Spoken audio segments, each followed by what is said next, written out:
Mobile phones technology గురించి తెలుసుకోవాలంటే మా టెక్నాలజీ ఛానల్ని సబ్స్క్రైబ్ చేయండి. అలాగే పక్కనున్న బెల్ని క్లిక్ చేసి ఎప్పటికప్పుడు కొత్తగా వచ్చే వీడియోస్ నోటిఫికేషన్ ద్వారా తెలుసుకోండి. హాయ్ వ్యూవర్స్, నా పేరు నాని ప్రభాకర్, మీరు చూస్తున్నారు టెక్నాలజీ ఛానల్. హాయ్ ఫ్రెండ్స్, ఇది టెక్నాలజీ వీడియో కాదు, ఇది ఒక social awareness video. Plastic race గురించి ఈరోజు మనం మాట్లాడుకోబోతున్నాం. మనం ఈ మధ్య సోషల్ మీడియాలో కావచ్చు, అలాగే మనం ఎలక్ట్రానిక్ మీడియా కావచ్చు, పేపర్లో కావచ్చు, ఎక్కడ చూసినా ఈ ప్లాస్టిక్ రైస్ అనే దాని మీద చాలా పుకార్లు, రూమర్స్ అని రావడం జరుగుతున్నాయి. సో ఈ ప్లాస్టిక్ రైస్ అంటే ఏంటి, నిజంగా ప్లాస్టిక్ రైస్ అనేది ఉందా, ఈ ప్లాస్టిక్ రైస్ తినడం వల్ల మనకి ఎటువంటి హాని జరుగుతుంది అనేది ఈ వీడియో ద్వారా మనం తెలుసుకుందాం.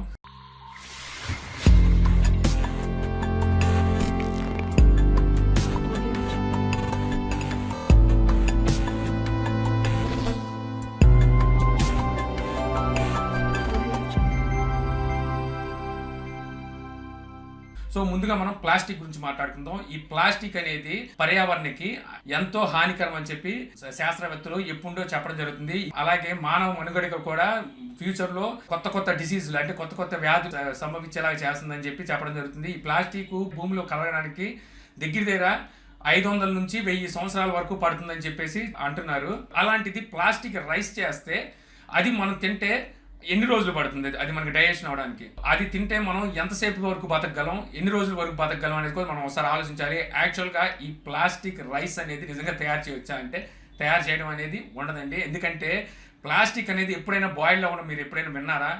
పోనీ ప్లాస్టిక్ అనేది ఉడకపెడితే బియ్యం లాగా ఉడికి రైస్ రూపం దాల్చడం ఎప్పుడైనా చూసాము మనం? ప్లాస్టిక్ అనేది ఎప్పుడు ఉడకదు, అంటే బాయిల్డ్ అనేది అవ్వదు. సో దాన్ని మనం తింటే ఈ రోజు తిన్నామంటే రేపు పొద్దున మనం హాస్పిటల్ పాలవుతాం. జీర్ణం ఒక కడుపు నొప్పి వచ్చి మర్నాడే వెంటనే మనం హాస్పిటల్ పాలవుతాం. సో అలాంటిగా హాస్పిటల్ పాలైన వాళ్ళ సంఖ్య ఏమైనా ఒక్కటైనా సరే ఇప్పటి వరకు నమోదైందంటే అది కూడా లేదు. యాక్చువల్గా ఈ ప్లాస్టిక్ రైస్ అనేది చైనా నుండి దిగుమతి అవుతుంది. అందువల్ల ఈ ప్లాస్టిక్ రైస్ తింటే తొందరగా క్యాన్సర్ రావడమో లేకపోతే మృత్యుత్వం పట్టడమో జరుగుతుందని చెప్పి చాలా మంది రూమర్స్ అనేది వస్తున్నాయి. సో ఈ ప్లాస్టిక్ రైస్ అనేది తయారీ అనేది ఉట్టి రూమర్ అయితే తప్పితే ఏమి లేదు. సో మరి ఈ రైస్ అనేది ఎక్కడి నుండి వస్తుంది, అసలు ఈ రైస్ ఎలా తయారవుతుంది అనేది మనం ఒకసారి విశ్లేషించుకుంటే, ఈ రైస్ అనేది చైనాలో పండే కొన్ని దుంపలతో ఈ రైస్ని తయారు చేయడం జరుగుతుందంట. సో చైనాలో పండే కొన్ని దుంపల ద్వారా ఆ దుంపల్ని పౌడర్ చేసి ఆ పౌడర్ని ప్లాస్టిక్ టైప్ అంటే పూతరేకుల టైప్లో తయారు చేసి దాన్ని ఎండబెట్టి ఆ తర్వాత దాని నుంచి రైస్ని క్రియేట్ చేస్తున్నారు వాళ్ళు. సో ఆ విధంగా తయారు చేసి అందులో కొంతవరకు నూకలు ఏదైతే మన రైస్ ఉంటుందో ఆ రైస్ని కూడా కొంచెం కలుపుతున్నారంట. సో కలిపి ఆ తర్వాత దాన్ని రైస్ రూపాన్ని దాల్చి మార్కెట్లోకి అమ్మడం జరుగుతుంది. ఒకసారి మనం గట్టిగా ఆలోచించుకుంటే మనకి అర్థమవుతుంది ప్లాస్టిక్ ప్రైస్ ఎంత ఉంది, ఈ రోజున రైస్ ప్రైస్ ఎంత ఉంది. ప్లాస్టిక్ ప్రైస్ వ్యర్థ పదార్థం వచ్చేసరికి అంటే ముడి సరుకు రూపంలో వ్యర్థం చూసుకుంటేనే ఇంచుమించు 70 రూపాయల నుంచి స్టార్ట్ అవుతుంది. అక్కడ నుంచి 150 రూపాయల వరకు దాని కాస్ట్ అనేది ఉంది క్వాలిటీని బట్టి. అదే కనుక మనం రైస్ చూసుకుంటే ఈ రోజున మనకి 25 రూపాయల నుంచి 60 రూపాయల మధ్యలోనే మనకి రైస్ అనేది లభిస్తుంది. అలాంటప్పుడు ఈ ప్లాస్టిక్ను తీసుకొని దాన్ని మళ్ళీ తయారు చేసుకోవడానికి మళ్ళీ వాళ్ళకి ఎంత ఖర్చు అవుతుంది, ఇవన్నీ చేసి మనకి అమ్మడానికి ఇంకెంత టైం పడుతుంది, దానికి ఎంత ఖర్చు అవుతుంది, అసలు ప్లాస్టిక్ అనేది బాయిల్ అవుతుందా, అసలు ఉడుకుతుందా, అది అసలు తినగలమా దాన్ని? సో ఇదేముండదు, ఏదైతే చైనాలో పండే దుంపలు ఉన్నాయో సో ఆ దుంపలతోనే ఈ రైస్ అనేది తయారవుతుంది. సో ఆ రైస్ అనేది మన ఇండియాకి వచ్చిందా లేదంటే సమాచారం సరిగ్గా లేదు. ఎందుకంటే ఇండియాలోకి ఇంకా రైస్ రాలేదని చెప్తున్నారు. ఈవెన్ మనకి సగ్గుబియ్యం అని చెప్పి మనకు అందరికీ తెలిసి ఉంటుంది, సాగు అంటారు కూడా దాన్ని. సో ఆ సగ్గుబియ్యం ఎలా తయారవుతుంది అనేది చాలా మంది తెలుసు, కొంతమంది తెలియకపోవచ్చు. ఆ సగ్గుబియ్యం అనేది కొన్ని దుంపలతో తయారు చేస్తారు మనం.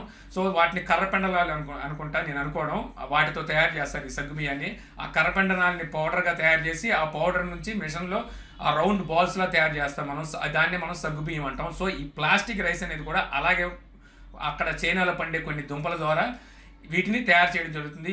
ఇవి కృత్రిమంగా ఏదైతే సగ్గుబియ్యం ఉందో వీటిని కృత్రిమంగా తయారు చేయడం ఉంటుంది. వాటికి ప్లాంట్స్ ఏమి ఉండవు, అంటే డైరెక్ట్గా చెట్టు నుంచి రాదు, వాటిని మనం సగ్గుబియ్యంగా తయారు చేస్తాం. అలాగే ఈ చైనా రైస్ అని చెప్పేది కూడా అలాగే ఒక దుంపల ద్వారా తయారవుతుంది. ఇలాగ మనం చెప్పుకుంటూ పోతే మనం వాడే సాసుల్లో కూడా దుంపలు అనేవి కలవడం జరుగుతుంది. సాస్ ఏదైతే చిల్లీ సాస్ కావచ్చు, టమాటా సాస్ కావచ్చు, ఏ సాస్ అయినా సరే పూర్తి స్థాయిలో చిల్లీ సాస్ని చిల్లీతో తయారు చేయరు, టమాటా సాస్ని పూర్తి స్థాయిలో టమాటాలతో తయారు చేయరు, వాటిలో కూడా దుంపలు అనేది కలపడం జరుగుతుంది అనమాట. దీని మీద మీరు అపోహలు పడి అనవసరంగా ఆందోళన చెందాల్సిన అవసరం అయితే ఏమీ లేదు. మీకు ఒకవేళ ఇంకా డౌట్గా ఉంటే మీరు మామూలుగా ఏదైతే బస్తా రైస్ ఉందో ఆ బస్తా రైస్ని అవాయిడ్ చేయండి. ఇంకా మనకి ఇండియాలో వస్తుంది ఈ రైస్ అనుకుంటే బస్తా రైస్ని అవాయిడ్ చేయండి. బ్రాండెడ్ రైస్లు ప్యాకెట్లు కేజీల రూపాయలు మనకు లభిస్తున్నాయి, అవి వాడుకోవచ్చు. లేదు మాకు అంత స్తోమత లేని వాళ్ళు మేము ఎలా కొంటాం అనుకుంటే మీరు అసలు ఆలోచించాల్సిన అవసరం లేదు. ఎందుకంటే 25 రూపాయల్లో వాళ్ళు ఆ రైసు ఎగుమతి చేసి అమ్మాల్సినంత ఏమీ అక్కడ లేదు. ఎందుకంటే అంతకన్నా ఎక్కువ రేటే ఉంటుంది. మనకు ఇక్కడికి వచ్చేసరికి బియ్యం అనేది మామూలుగానే దొరుకుతున్నాయి. వీటి కోసం కృత్రిమంగా తయారు చేసిన బియ్యం వాడాల్సిన అవసరం లేదు. ఎందుకంటే మనకి ఇక్కడ సాగు భూములు అనేవి ఉన్నాయి. సో ఇక్కడ పంట అనేది బాగానే పండుతుంది. అక్కడంటే పంట అంత ఇదిగా లేదు, భూముల్లో సమురు లేదు కాబట్టి వాళ్ళంటే తయారు చేసుకుంటున్నారు. మనకి ఆ అవసరం కూడా లేదు. ఇక ఇక్కడ వచ్చే ఏదైతే బియ్యం ఉన్నాయో మనకి వీడియోలో చూస్తున్నాం, బాల్ లాగా తయారు చేసి నేలకేసి కొట్టడం ఇవన్నీ మామూలుగానే మనం వండే బియ్యంలో కొంచెం నాసి రకం బియ్యం అయితే కొంచెం ఉడకబెట్టేటప్పుడు ఎక్కువగా బాయిల్ చేసిన జావలా తయారవుతుంది కొద్దిగా. సో ఆ తర్వాత మనం దాన్ని తర్వాత కొంచెం అది డ్రై అయిన తర్వాత ఉండగా చుడితే అది అంటుకోవడం అనేది జరుగుతుంది. సో విడిపోవడం అనేది జరగదు ఎప్పుడైతే ఎక్కువగా బాయిల్ అయిన రైస్ ఉందంటే ఆ రైస్. అది కూడా మనకి ఇంట్లో ఎవరైతే వండుకున్నారో వాళ్ళు ఎవరి దగ్గర ఈ కంప్లైంట్ లేదు. మీరు గమనించడం లేదో హాస్టల్స్లో హోటల్స్లో మాత్రమే జరుగుతుంది. అక్కడ ఏంటంటే నాణ్యత అనేది మెయింటైన్ చేయరు కాబట్టి వాళ్ళు ఎలా పడితే అలా వండేస్తారు. కాబట్టి ఈ టైప్లో మనకి ఆ రైస్ అనేది ఎక్కువ బాయిల్ అవ్వడం, ఆ తర్వాత అది డ్రై అవ్వడం, దాన్ని వీళ్ళు వండలు చుట్టడం. సో ఈ ప్రాసెస్లో వీడియోస్ సోషల్ మీడియాలోకి వచ్చే కొన్ని రూమర్స్ వల్ల జనాలు అపోహ చెంది అవగాహన లోపంతో ఏదైతే ఈ రూమర్స్ ఉన్నాయో వాటిని నమ్మడం వల్ల ఎక్కువ స్ప్రెడ్ అయింది ఈ న్యూస్ అనేది.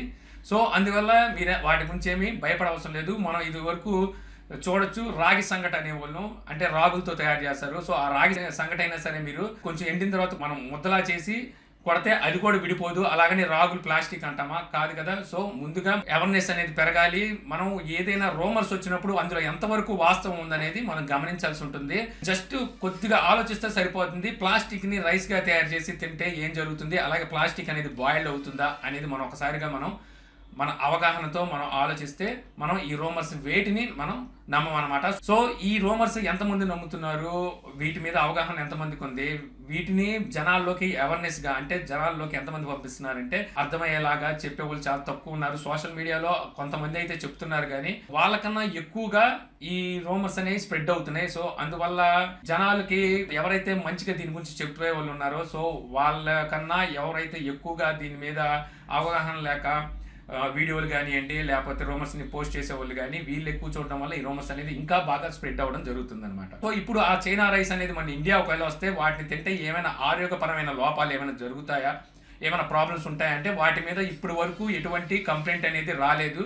సో ఫ్యూచర్లో ఒకవేళ వస్తే దానివల్ల ఎటువంటి ఆరోగ్యానికి సంబంధించిన ఏమైనా లోపాలు బయటపడితే అప్పుడు దాని గురించి ఆలోచించవచ్చు. సో ఇప్పుడు మీరు అనవసరంగా వీటి గురించి భయభ్రాంతులు చెందాల్సిన అవసరం లేదన్నమాట. సో ఈ వీడియో కనుక మీరు నమ్మితే లైక్ చేసి షేర్ చేయగలరు. అలాగే యూట్యూబ్లో మా ఛానల్ని సబ్స్క్రైబ్ చేయకపోతే కింద మన ఛానల్ ఐకాన్ ఉంటుంది. సో దాని మీద క్లిక్ చేసి సబ్స్క్రైబ్ చేయగలరు. అలాగే మీ సలహాలు సందేహాలు ఏమైనా ఉంటే కింద కామెంట్ బాక్స్లో ఇవ్వగలరు. Thank you for watching. జై హింద్.